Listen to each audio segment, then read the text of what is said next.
Вы смотрите новости, в студии Надежда Саханская. Здравствуйте. Коротко о главных темах этого выпуска. Важные задачи и пути их решения. Айсен Николаев сообщил, что правительством страны оптимизирована модель управления национальными проектами. Новое, хорошо забытое старое. Студенты Северо-Восточного федерального университета перейдут к традиционному обучению.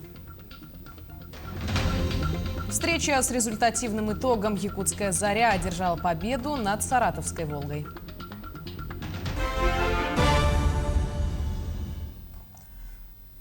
В этом году противопаводковые мероприятия на реках Лена и Колыма по ослаблению прочности льда будут проводиться на территории 8 муниципальных районов республики. Объем финансирования составляет около 27 миллионов рублей. Предупредительные противопаводковые мероприятия по ослаблению прочности льда будут проводиться на 46 затороопасных участках рек Лена и Колыма, в том числе по зачернению на 39 участках, которое будет составлять 486 гектаров. Распиловка же пройдет на 7 участках по общей длине в 41 километр. Работы начнутся после подписания государственного контракта. Открытый конкурс, значит, уже проведен. Этап подачи заявок уже завершился. Контракты планируем подписать в конце февраля, в начале марта. С началом подписания контрактов уже работы должны начаться. В Ленском, Алекминском районах работы должны завершиться до 25 апреля. Хангаласский, Якутск, Намцы до 29 апреля, Кобяйский улус и Верхнеколымский, Среднеколымский улус до 5 мая. Реализация национальных проектов стала главной темой планерного совещания главы региона с членами правительства. Айсен Николаев сообщил, что правительством страны оптимизирована модель управления национальными проектами. Теперь осуществление мониторинга посредством информационной системы позволяет отслеживать исполнение мероприятий не только по финансированию, но и по их фактическому исполнению. В ходе планерного совещания отдельное внимание уделено вопросам подготовки к пожароопасному сезону этого года. Более того, в ходе совещания Айсен Николаев перед руководством правительства также поставил важные задачи, касающиеся организации зимовки скота и лошадей и разработки мастер-планов городов республики. Перейдем к эпидобстановке. На 21 февраля выявлено 1018 новых случаев коронавирусной инфекции. Из них в Якутске 295, в Мегино-Кангаласском районе 107, в Сунтарском 105, в Нерюнгринском 77, в Алданском 76 случаев заболевания. Еще в 16 районах зафиксировали от 5 до 42 инфицированных. За сутки выздоровели 1582 человека. Все тяжелые случаи заболевания зарегистрированы у невакцинированных больных. Ситуация по коронавирусу в Якутске стабилизируется. Айсен Николаев поручил главам районов задачу держать на особом контроле наличие необходимых лекарств и материалов для проведения тестирования, чтобы не допустить прироста заболеваемости. Он также отметил, что необходимость наблюдения за группами риска, пожилыми, беременными и лицами с хроническими заболеваниями. Также глава региона поручил усилить работу по ревакцинации. Якутские театры открывают свои двери. Возобновление работы учреждений культуры стартовало сегодня, 21 февраля. Однако первые премьерные показы начнутся с марта этого года. При этом ограничения, принятые еще в прошлом году, остаются. Это 50% посадка, соблюдение дистанцирования и ношение масок. 11 марта Саха-театр откроется фестивалем Марк Чаны Чаттара тоже по программе столетия. Русский академический театр в этом году будет готовить спектакль «Как царь Петр Арапа женил». Это будет посвящено к 350-летию со дня рождения Петра I. Эти новые премьеры. А театр оперы и балета, здесь будет грандиозный спектакль, который мы надеемся в конце октября. Мы откроем здесь и покажем премьерный показ для наших зрителей. Это наш героический Нюргун Батур Стремительный, который в 1955-57 годах был поставлен.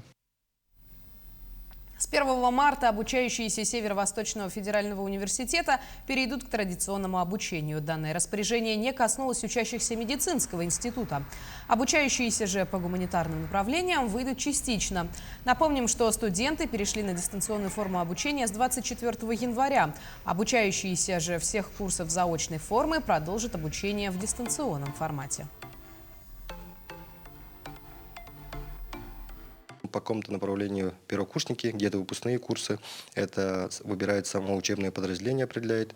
И у нас распоряжение по этому поводу уже подписано. И надеемся, ситуация будет улучшаться, и постепенно мы выйдем уже полностью на 100% очный формат обучения.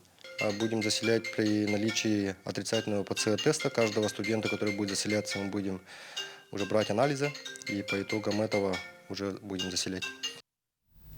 Тем временем у выпускников 9 классов осталась неделя, чтобы определиться с дисциплинами, которые им предстоит сдавать по выбору. Соответствующие заявления принимаются до 1 марта.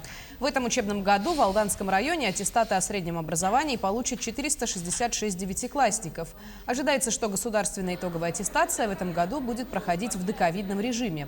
Если в 2021 ОГЭ сократили до 2 предметов, то теперь школьникам предстоит сдавать как обязательные экзамены, так и дисциплины по выбору. Расписание утверждено, основная волна продлится с 20 мая по 15 июня. Главным нововведением станет переход на систему 2.0. Впрочем, название технологии не должно пугать и обескураживать выпускников. Нет, технологии 2.0 бояться не надо. Для ребят она точно такая же приемлемая, как и раньше.